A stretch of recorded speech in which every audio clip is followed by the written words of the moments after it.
I'm stealing the spotlight in the kitchen from Patrick just for this one time because he had featured cauliflower couscous, and that's the dish that I make. So I'm going to share with you guys how to make it. It's actually a spin-off of a recipe that I found in the Grain Brain book. Highly recommend. Very simple ingredients, stovetop. We can make it in about 20 minutes. And here's how we start. Fresh cauliflower. My friend Laura, thank you for this technique and trick to break up the cauliflower instead of using a knife and chopping it up, and it makes a big mess in your kitchen. If you keep it in the wrap and pound it multiple times, it is kind of loud, you'll see that it breaks it all up in the package. So now we'll take out all those big chunky cauliflower florets and we will put them in our food processor. Not too many because it will not pulverize them. So obviously this is a low carb recipe. We are subbing cauliflower and we're going to make it mimic couscous. So here we go with the first batch.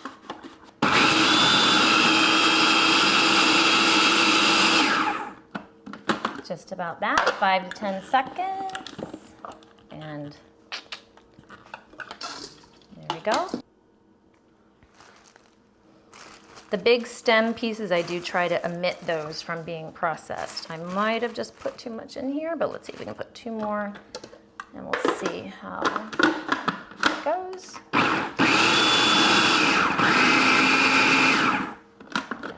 A couple too many. We'll take the big ones out. So if that happens, don't be afraid to edit yourself. Take the big ones out, try it again. All right.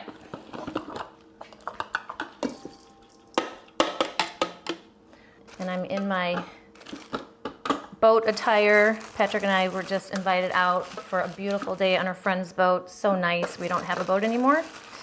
So it's nice to be invited out on the water with good friends and enjoy life. And we're making this meal for our friends, Jeff and Margie. Jeff is our editor. He's amazing, and this is for them. All right. So there we have the cauliflower. Next up, fresh basil.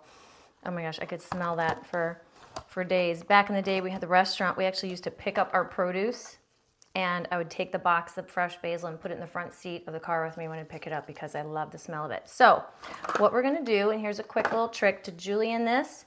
I'm putting all the big, beautiful leaves all on top of each other, and we're going to roll them up nice and tight.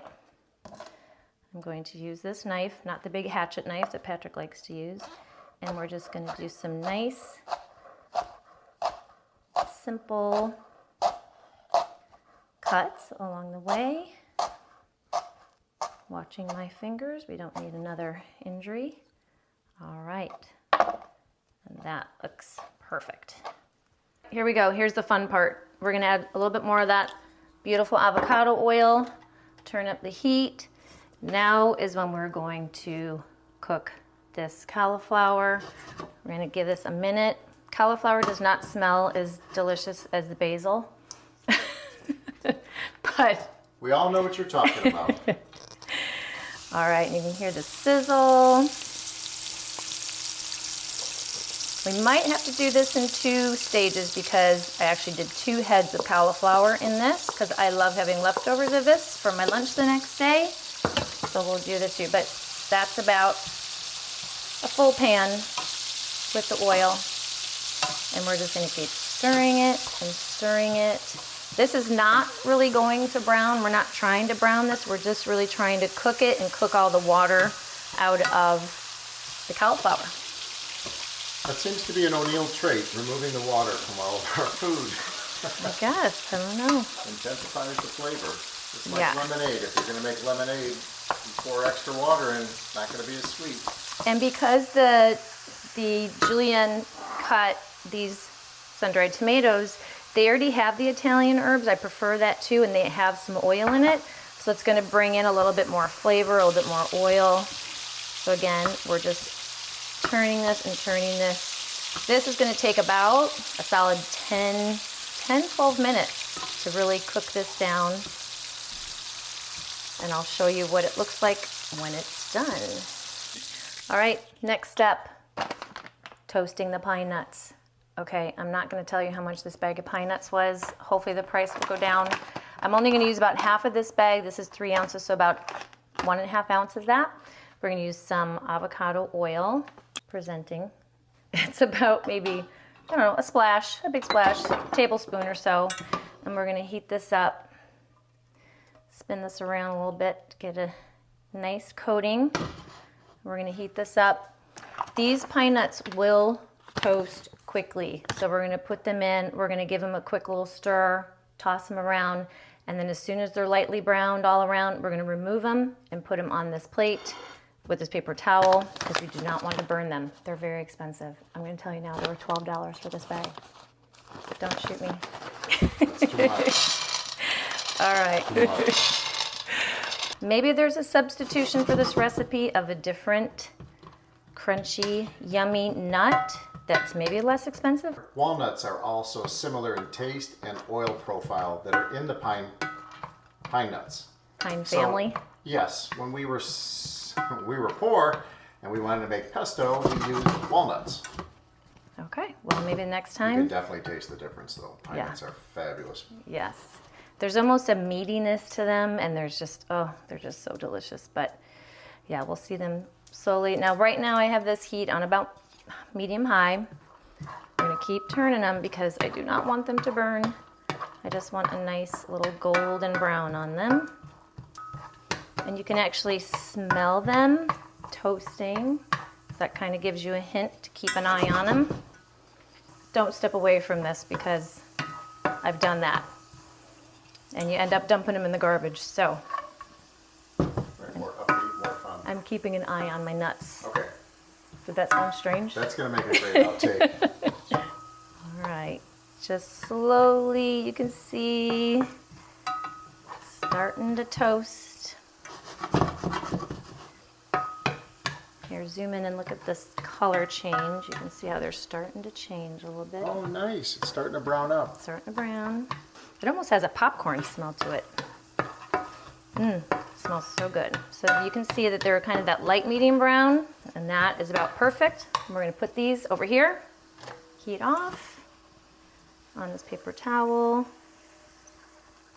And there we go. So, like I said, about 10-12 minutes, kind of stirring this pretty frequently. Here's the biggest difference you can tell when this cauliflower is cooked through and a lot of the water is removed. It looks a little more dense, fluffier, I guess, a little bit different from the raw cauliflower. That's the raw. That's the cooked. Here's the fun part. So now we are going to add in first some salt and pepper. I don't measure. I guess I just know from making this for 100 times. Cracked pepper, not table decoration pepper. All right, so we got some seasoning. Here we go. Now, sun-dried tomatoes. If some of the oil gets in there, that is fine. We can use a little bit of the oil, but I am just really trying to get, I'm going to use about half of this jar because I use 2 heads of cauliflower. So normally you can use 1, but about half of the jar and a little bit of oil. This dish does require a lot of standing here by the stovetop. You get a little steam facial going on, but it's important to keep moving and turning it and combining all these flavors. So I'm going to add a little bit more of these guys in there. Next will be the fresh basil. Oh, it smells so good. All right, our julienne basil is coming in next.